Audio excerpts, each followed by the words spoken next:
look, he's a good player. I said, and by good player, I mean he's a starting level NFL left tackle, and by that I mean there's 32 left tackles. He's one of the best 32 in the world. The Eagles see value in that. I agree with them. I think they think they're a contender, and at this point, I think they would rather have the depth. Now, maybe they'd revisit that at the trade deadline because they know they're going to lose him eventually. But there's a lot of strategy involved with that. How he's thinking about things down the road as well. He kind of knows, are we going to be players in free agency next year? Is a comp pick in the question?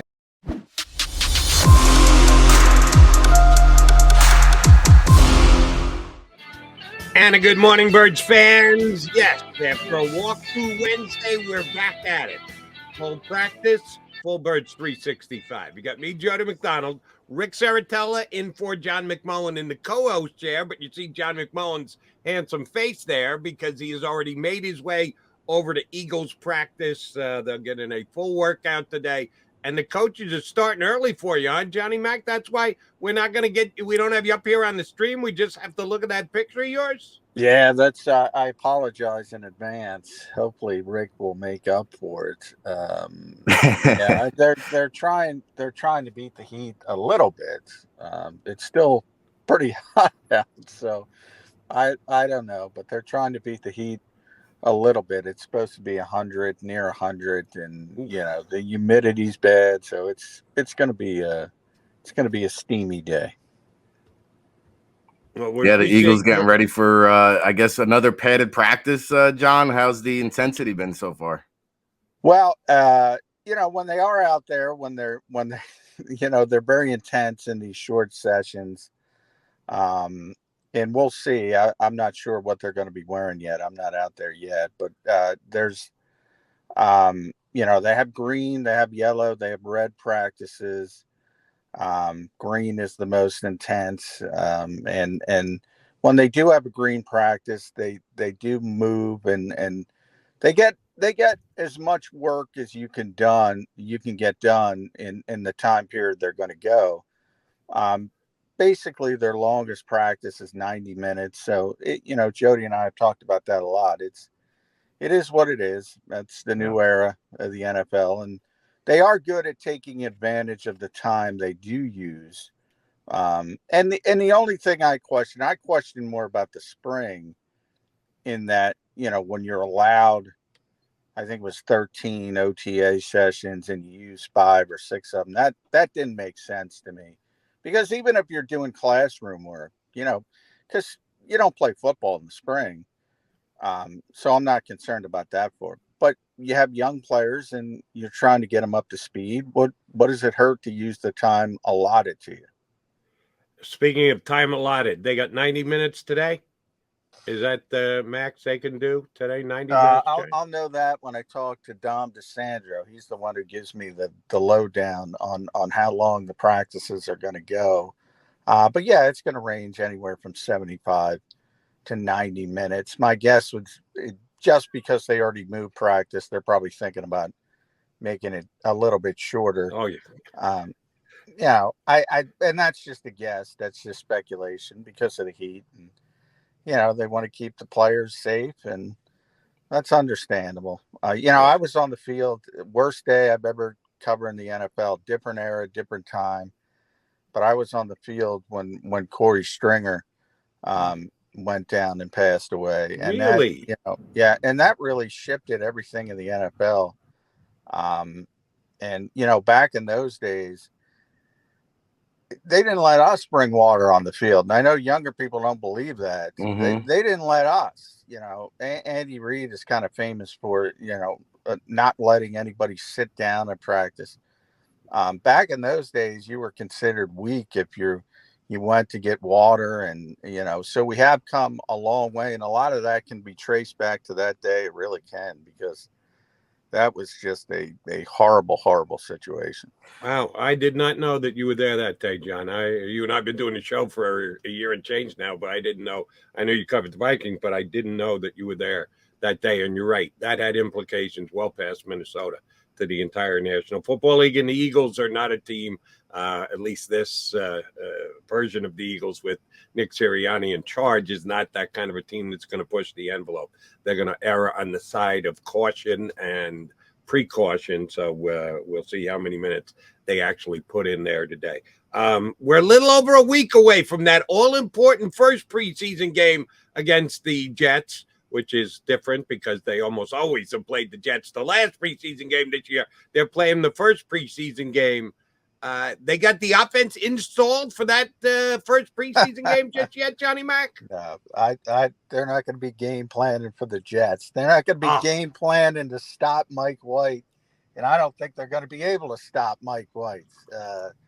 We'll see. I think the Jets are better equipped to play deep into a preseason game because they have the better third string quarterback. But no, I mean, they're not game planning for preseason games. And we know the Eagles have already shown we're not going to see any, there are a few starters that have to play just from a numbers game, but and the key starters aren't going to play at all. And we saw it last year. I mean, think about it last year, Jody. Jalen Hurts was completely unproven, and they didn't play him. So why the heck would they play him now? I mean, and you'll see, Aaron Rodgers likes to play. They'll be high profile quarterbacks who get a series or two, but not the Eagles, man. They're not going to do it. Unless Jalen turns around and says, "Sorry, Rick." Unless Jalen turns around and says, "I need this, I need that," which I don't think that's going to happen. Yeah, and even if he does that, I don't know if they'll listen to him. There's really not too many, I don't think, if any, starting jobs really up for grabs on the table here. So I like the preseason because it gives a look at some of these younger players, some of the undrafted free agents trying to make a name for themselves.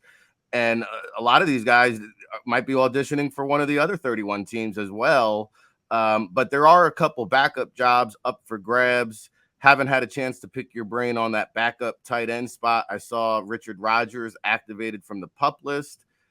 Is he going to be thrown right into the fire? Will they ease him? Will he get playing time? How do you kind of see with Calcaterra still bothered by that hamstring? I think they got 7 tight ends on the roster.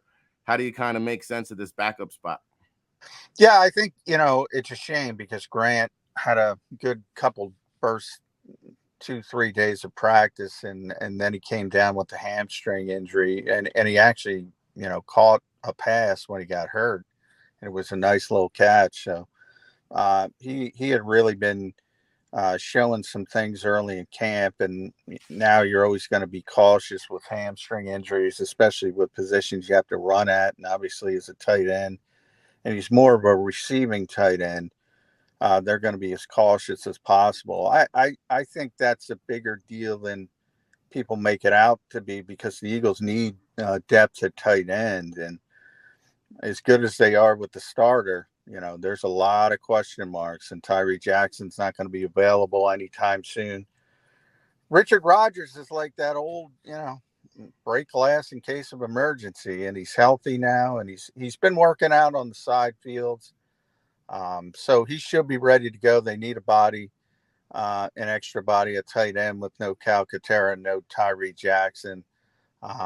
So he'll get some time. They know what Richard Rodgers is, right? They want a better athlete. They want to get younger, all that kind of stuff. But, Jack Stoll is limited. I mean, he's really just a blocking tight end. I mean, he's not going to scare anybody when it comes to the receiving game. So I think Calcaterra was important.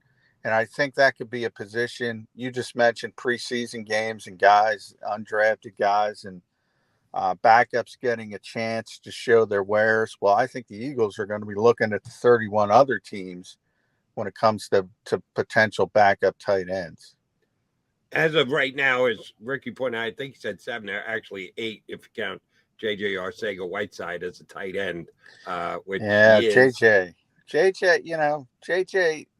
I'll say this, obviously it's his 4th year. It hasn't worked out, but the Eagles do this little developmental period. And at the end of practices, real quick, 10-minute period with the younger players. And, Reed Sinette's the quarterback or Carson Strong's the quarterback. And poor JJ's got to be out there with the developmental players. That was not the original plan when he was a second-round pick. But it's, when they're changing your position this far into your career, that's never a good sign. No, but he is fighting his way to try and make a roster spot as a backup tight end. He is, as you're laying out there, climbing uphill. But they have 8 different tight ends right now on the roster. A couple not physically ready to play, but they are on the roster. John, the Eagles only have 5 running backs in camp. And if you believe Miles Sanders and Kenneth Gainwell and Boston Scott are all going to be contributors week 1 when the season gets underway, if you're looking to protect them the way you do Jalen Hurts, as you correctly noted, last year, still major question marks, didn't take a snap in preseason. Well, then you should do the exact same thing with Miles Sanders and Kenny Gainwell and Boston Scott. How many carries are Jason Huntley and Brooks Kennedy going to get? They've only got 5 backs in camp, Johnny Mac. They're going to run these 2 guys into the ground all preseason? Yeah, they are. And you know what's funny? You barely see those guys get meaningful reps, and I'm talking about Huntley and Brooks in practice.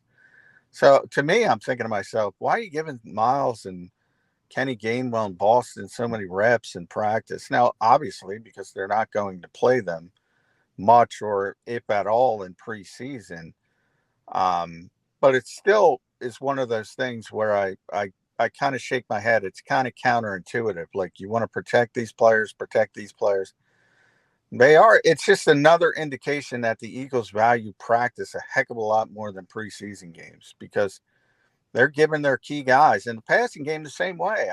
It's A.J. Brown and Dallas Goedert. It's A.J. Brown and Dallas Goedert. Just time after time after time after time.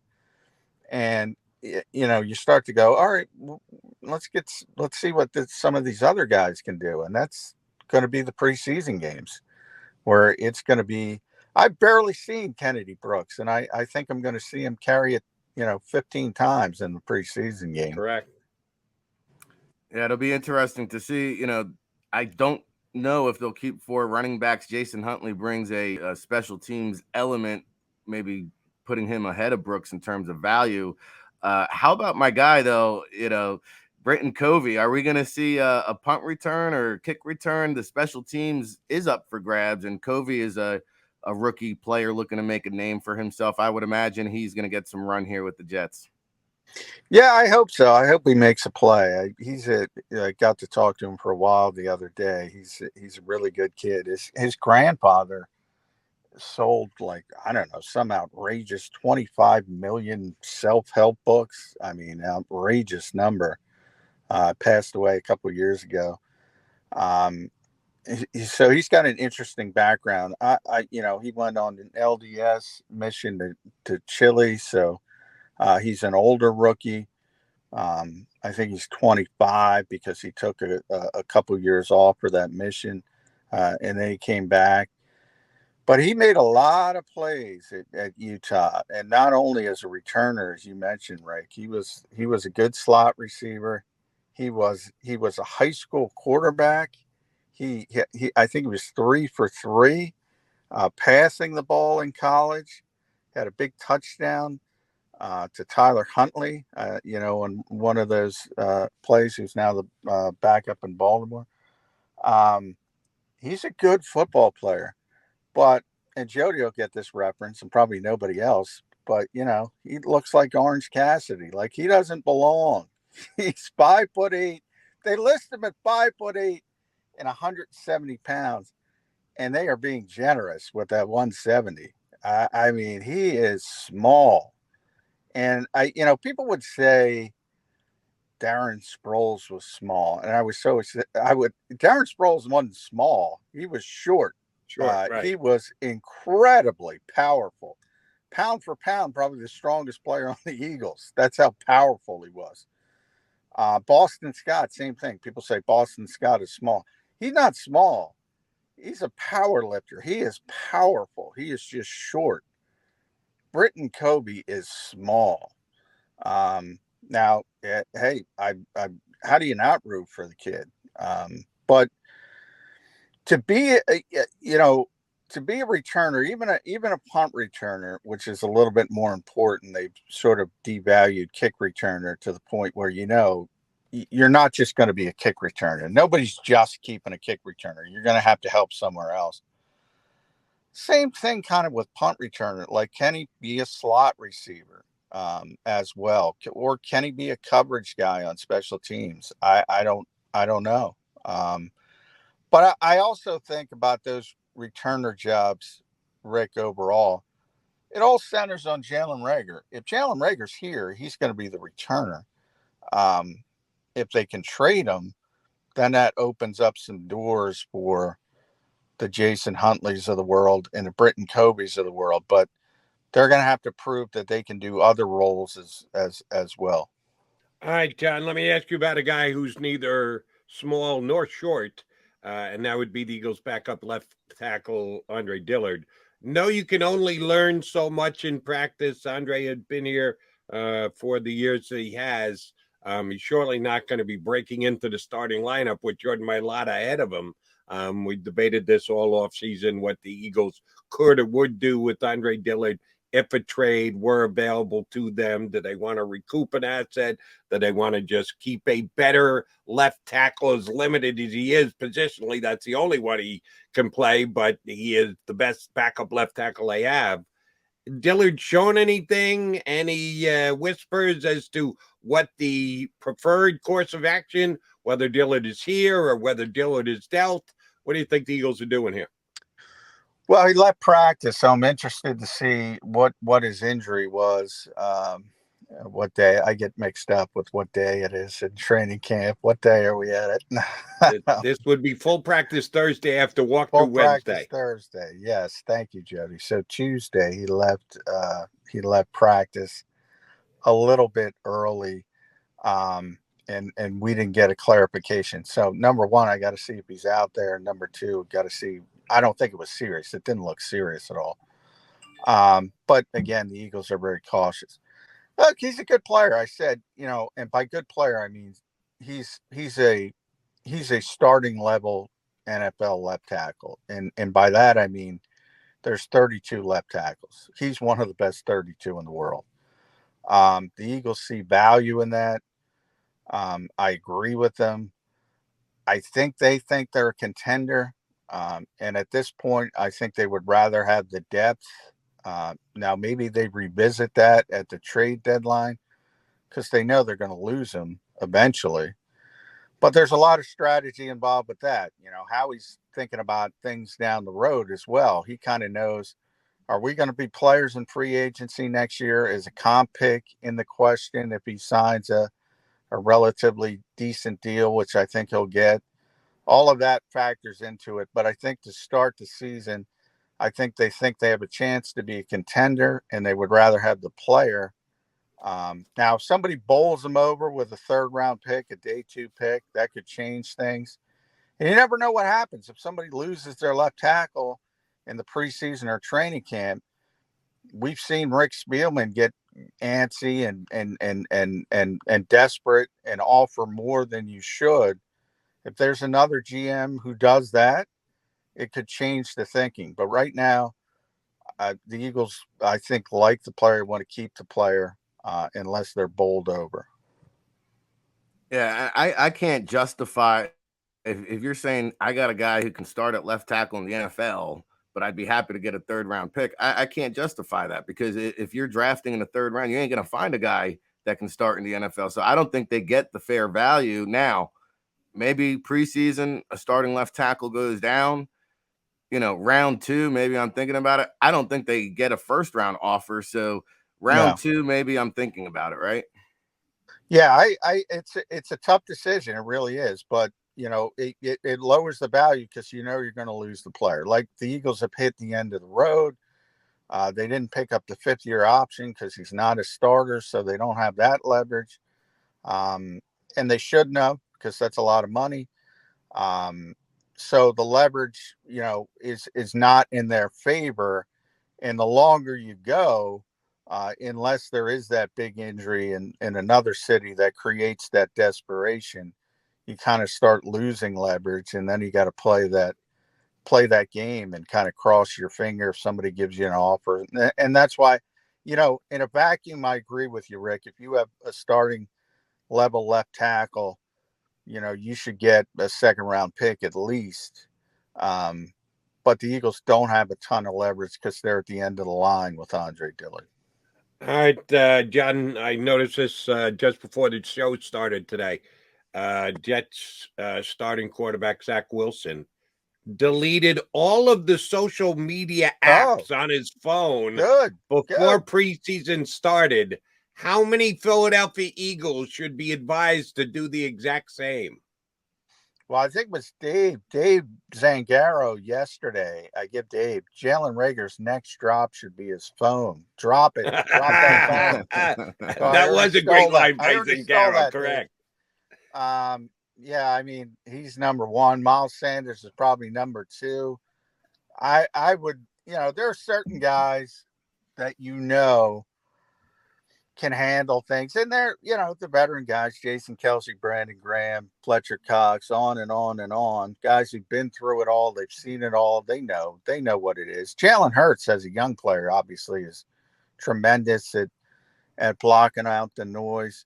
There are other players that are not tremendous at blocking out the noise. And like we talked about it, like Miles Sanders, you can't get upset at a reporter saying you take second team reps when you're taking second team reps. Right. I mean, that's a factual statement. Well, you can do whatever you want, but it doesn't make sense. In the case of Reagor, going after John Clark, who we know is, John's the nicest guy in the world. He's not trying to create any angst. It's a new generation of athlete, man. I mean, look, if you're in the public eye and you're gonna get some, what, and sometimes it's fair, sometimes it's not. But if it affects you that much, especially on Twitter, I mean, you got so many trolls on Twitter. Forget about the constructive stuff. Forget about the factual stuff. You have so many trolls on Twitter that go after these players. If it's going to affect you, just delete the damn app and get off the phone. But it's a different generation. They're addicted in many ways to it, and it's difficult. Jalen Reagor is the perfect example because he's a guy who has deleted his account, brought it back, stopped it, blocked people, brings it back, and he just can't stop. It's amazing. It's amazing how much time NFL teams actually now spend in those 15-minute interview sessions at the combine talking about social media. What happens if you get criticism? How are you going to react? Can you take it? And I specifically remember the Giants asking Kayvon Thibodeau very bluntly, hey, are you built for the big city? Can you handle this? And Thibodeau came to the podium and called the Giants out for questioning on. But that's going on around the league because, when you come to a big market like a Philadelphia, like a New York, there's 20 beat reporters waiting for you after practice, and it's a different nature of the beast. And so Jalen Reagor, I mean, I would imagine he is still a trade candidate. John, is he going to get some run here in the preseason game? And shout out, John Clark gave him kudos for the big 70-yard touchdown pass I keep hearing about. Yeah. Is that something they were practicing on? Or yeah, we all gave him credit, and that's the thing. I mean, when we say nice things, I get it all the time. Everybody's, I got it with Jalen Hurts when he had a good practice, and before somebody. I wonder if McMullen's going to tell the truth. Why am I going to say he had a great practice? Why am I going to say anything else? I've talked about James Bradbury. I've raved about James Bradbury. Jody knows that. Yeah, both of us. Nobody. Everybody focuses on the negative. With Jalen Reagor, if he drops the football, we tell you he drops the football. If he gets a 70-yard touchdown, that was a tremendous, tremendous play on both ends. We tell you that. I mean, and every one of us said, "What a play! What a great from both Jalen Hurts and Jalen Reagor." I don't know. I don't know if I knew that I would I would be set for life if I could figure out why people react the way they do. Johnny, another guy who you and I have both been bullish on since the offseason when they were putting this roster together before even the OTA started and camp has opened up, has been Marcus Epps. That Yeah, both you and I liked what we saw out of Epps last year as the fill-in guy, the off-the-bench guy. Didn't lose anything when they pushed him into the lineup. If anything, maybe got a little bit better. And all offseason we said that, listen, they're not looking to replace Epps. Whatever free agent safeties they're going to be attempting to sign, and we know the two that they did, brought back one, brought in another with Tart. The guy that's in the lineup, the bigger of the locks, was Marcus Epps. And you and I have been standing our ground on that one since, as I said, camp started. And oh, by the way, he's lived up to that so far in camp, hasn't he? yeah. I would say he's even been better. And throw T.J. Edwards. T.J. Edwards is another guy I've been telling people about for months and months and months, and he's kind of even out out outperformed expectations. But yeah, I mean, I remember Marcus Epps when he got here. He was a rookie. It was a 6th-round pick in Minnesota. It was kind of that weird, you know. The Eagles cut Andrew Sendejo because they wanted to keep a compensatory pick they were going to get, and they were at the limit.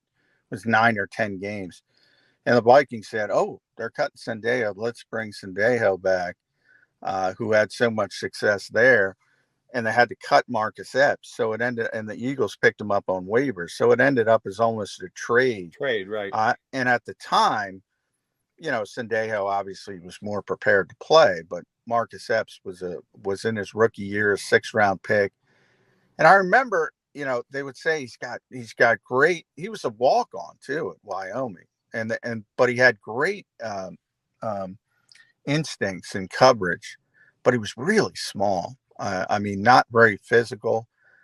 And you see him today; he's a completely different guy physically. He actually bought and runs a gym in Southern California, and he's just in the gym all the time now. And he's completely different from a physical. Now he's actually kind of a physical player, and he was anything but when he first got here. So it's another example of that player development we talk about. He's still got those same coverage instincts and the football IQ. So he's got a chance to be a better player than people realize. And then same thing with TJ Edwards. He works out with the Watts. So that tells you he works out with TJ Watt. So all those Wisconsin guys stick together.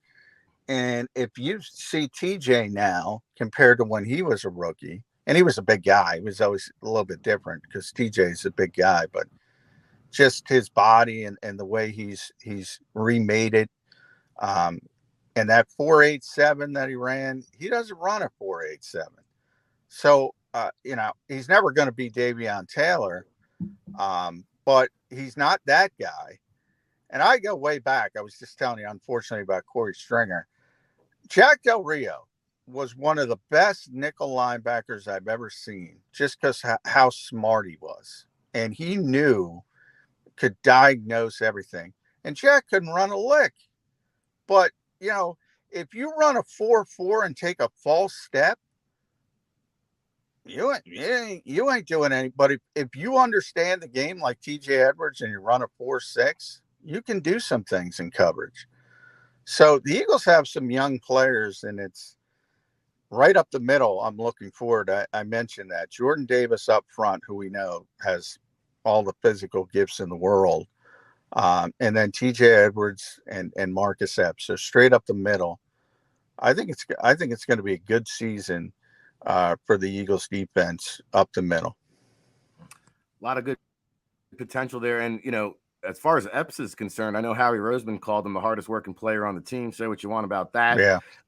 TJ Edwards, I think it's gotten to the point now where the ripple effect in a positive way is that Nakobe Dean really does not have to be rushed into the rotation or rushed into the lineup. But you got boots on the ground there, Johnny Mac. I'm reading conflicting reports about Nakobe Dean. He's up, he's down, maybe not comfortable yet. I know he's a smart player. Is he still learning the playbook? What's your read on Nakobe Dean?